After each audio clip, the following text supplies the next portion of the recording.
여러분 반갑습니다. 여러분의 멘탈 전도사 천만쌤입니다. 어느새 또 저녁 시간 늦은 시간 다가왔어요. 마지막 영상 올리고 천만쌤도 쉬도록 하겠습니다. 오늘 완전히 진짜 완전 블랙 프라이데이요? 블랙 프라이데이 검은 금요일이라고 하나요? 검은 금요일. 야, 이렇게 뭐 4%씩 빠진다는 게 참 있을 수 없는 일이죠. 응?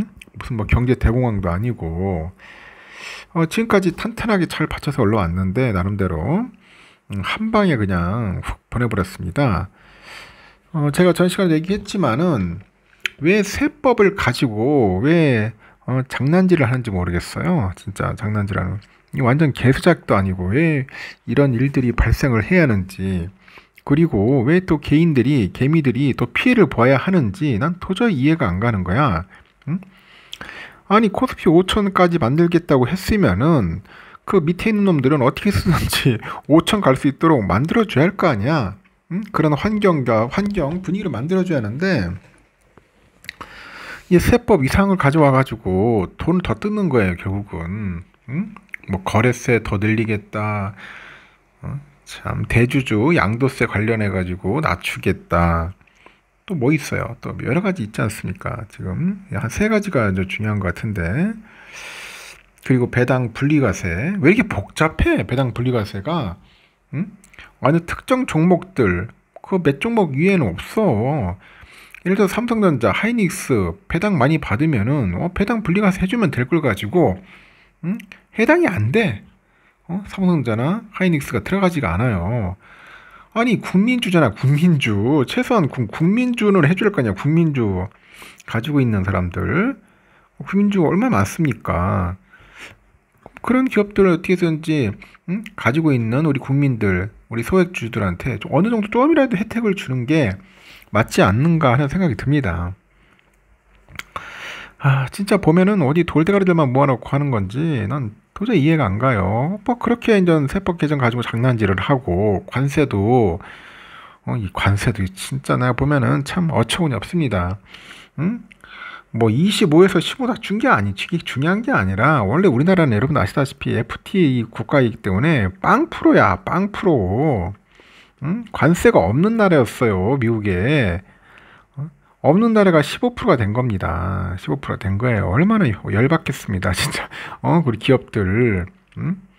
당장 15% 관세를 내야 한다는 거죠. 일본 같은 경우에는 자동차 2.5%였단 말이야. 기존 2.5%에서 이제 15%가 됐으니까 걔들은 거의 뭐 나쁠 게 없겠죠. 왜냐면 12.5% 올랐는데 우리는 15% 올라와 버렸기 때문에 같은 동등의 조건이 된 거예요. 일본하고. 그럼 경쟁력 누가 있겠습니까? 우리가 경쟁력이 없어요. 일본인보다도. 예전에는 우리가 0%고 일본이 2.5% 관세를 냈기 때문에 이 자동차 섹터는 상당히 좋았단 말이에요. 그나마 앞으로 점점점 힘들어질 겁니다. 지금 농산물 관련돼 가지고 지금 옥신각신 하더라고요. 백악관에서는 또 언급을 했다. 정부는 뭐 쌀 수입 안 할 거다. 뭐 이렇게 왔다 갔다 하는데 저도 진실이 좀 궁금해집니다. 뭐가 진실인지 모르겠어요.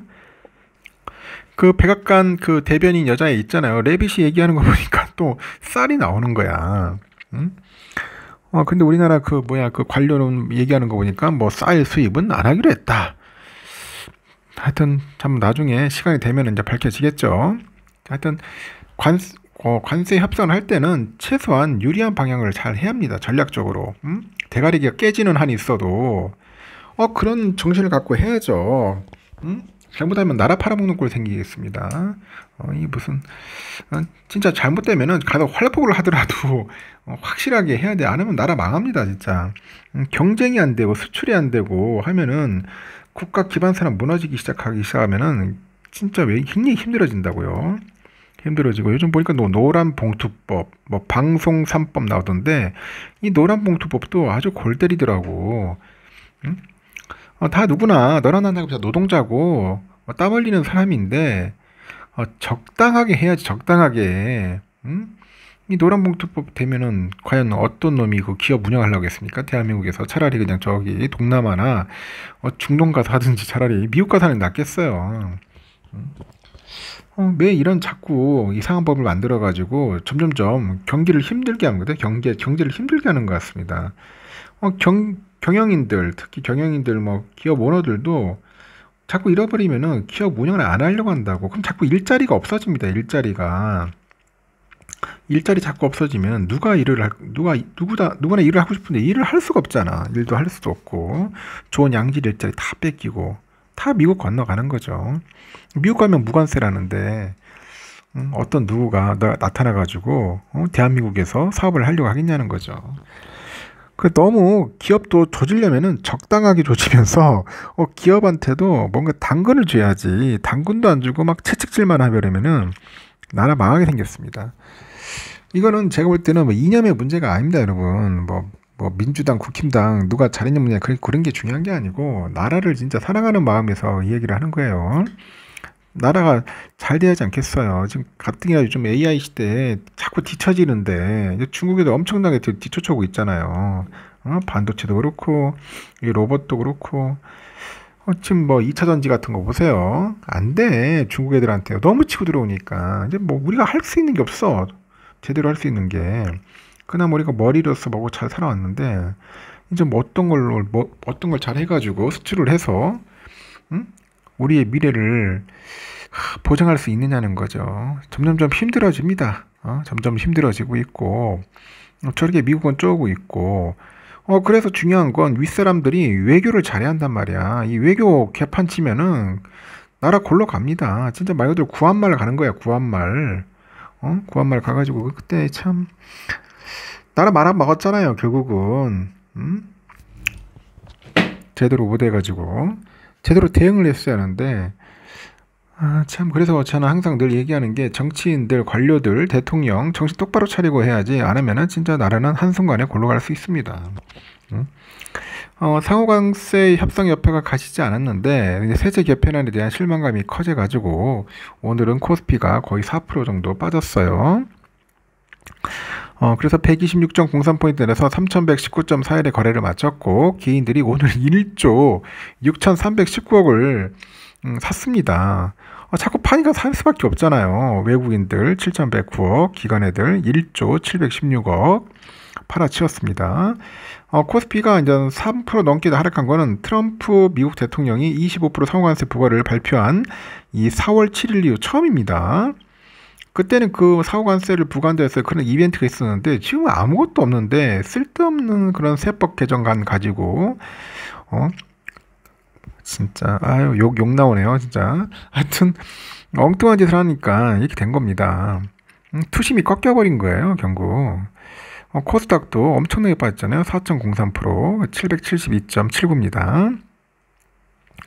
세제 개편안 발표에 증시 부양 기대감이 무너지면서 투자 심리에 얼어붙었고 개편안에 그 대주주 양도세 요건을 완화하는 내용이 포함되어 있다 보니까 개인 수급이 몰린 코스피 대형주와 코스닥을 중심으로 부진한 흐름을 보이고 있다 이렇게 분석하는 거죠.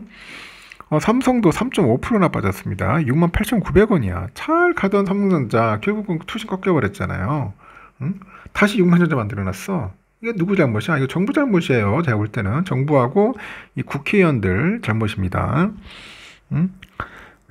진짜 안 그렇습니까? 보세요. 이게 68,900원이 올 때 맞습니까? 이렇게까지 빠질 리가 없어요. 빠질 수가 없어. 지난달 28일 테슬라랑 22조 7,648억 정도 공급 계약을 체결했는데 잘 좋았어. 그래가지고 뭐 7만 전자 회복했고 7만 5천 원까지 쭉쭉 갈 줄 알았는데 결국은 박살이 났다. 코스피 5천 시대를 공약했던 이재명 정부에서 주가 부양과는 거리가 먼 세제 개편을 제시했다는 점에서 실망감이 엄청 큰 거예요. 증권거래소 환은요 또 증권거래세가 현재 0.15죠. 솔직히 0.15도 좀 높습니다. 높은데 이게 0.2%까지 오는 거야. 0.2%. 주식 사고 팔면은 여러분들 아실 거예요. 세금 겁나게 뛰는 거라고. 일단은 그렇게 올리고 대주주 양도세를 50억에서 10억 원으로 낮춥니다. 서울에 있는 아파트가 한 3, 40억 하는데 보통 이걸 10억 가지고 대주주로 한다는 게 참 우습습니다. 그러다 보니까 세수의 증대 효과가 각각 연 2조 3천억과 연 2천억인데 한국거래소에 따르면 하루 코스피와 코스닥에서 증발한 시가총액이 116조 날라고 그랬어. 116조. 한 2조 한 5천억 정도 걷어들이려다가 116조가 공중불에 된 겁니다. 그냥 사라진 겁니다. 바람과 함께 사라졌습니다. 트럼프는 국가별 상호관세를 조정한 행정명령에 서명한 점도 부담으로 작용했어요. 한미 관세 협상이 일단락됐지만 이 고율 관세에 대한 우려가 부각된 데다가 추후 비관세 장벽 논의가 진행될 경우 한국 측에 불리해질 수 있다는 관측이 더해지면서 차익 실현 매물이 출회된 것 같습니다. 그래서 현대차, 기아 또 빠졌어요. 협상 결과 한국산 자동차에 대해서 당초 시장 예상보다 높은 15% 관세가 부과되다 보니 수출 경쟁력 고려에 하방 압력이 축된 거죠. 제가 볼 때는 앞으로 현대차, 기아 모두 다 미국 공장, 미국으로 넘어가야 합니다. 미국으로 다 넘어가고 한국에 있는 공장 다 폐업시켜버려야 돼요. 결국은 경쟁이 안 됩니다. 국내에서는. 제가 볼 때는 차라리 미국에서 만들고 미국에서 역수출하는 역수입해야지, 역수입. 그게 내가 볼 때는 현대와 기아가 살 길이 아닐까 하는 생각이 들어요. 제가 볼 때는 이 반도체도 좀 찝찝해. 저 어쩔지 모르겠어요. 삼성도 반도체 우리가 미국에 수출하는데 트럼프가 과연 관세를 안 때리겠나 하는 생각이 드네요. 만약 때린다면은 삼성도 좀 힘들어지겠죠. 결국은 모든 기업들은 다 미국으로 가서 미국에서 공장 진행이 낫다. 결국 이제 우리는 일자리 없는 거지 뭐. 다 뺏기는 거니까. 이런 걸 누가 조장하느냐. 이게 정치인들이 다 만드는 것 같아요. 정치인들이. 대한민국 점점점 힘들어질 수밖에 없는 것 같습니다. 제가 막 암울한 이야기를 한 것 같은데 이 암울한 이야기가 현실이 되고 있어요. 지금 한번 보세요. 둘러보시면 보면 아실 겁니다. 이런 식으로 하면 안 돼요. 진짜. 이재명 대통령도 정신 바짝 차려야 돼. 지금 코스피 5천 좀 자기가 만들겠다고 해놓고선 밑에 있는 놈들이 저렇게 개판치고 있으면은 다 처단해야 한다고. 그래서, 응? 다 불러가지고 다 조져야 돼요. 이게 뭐 하는 짓이냐고요. 하루아침에 116조 원이 날라갔단 말이에요. 116조 원이. 응? 이게 나랍니까? 참 답답합니다. 일단 여기까지 하겠습니다. 여러분 편안한 밤 보내시고 내일 또 새벽에 뵙도록 해요. 굿나잇.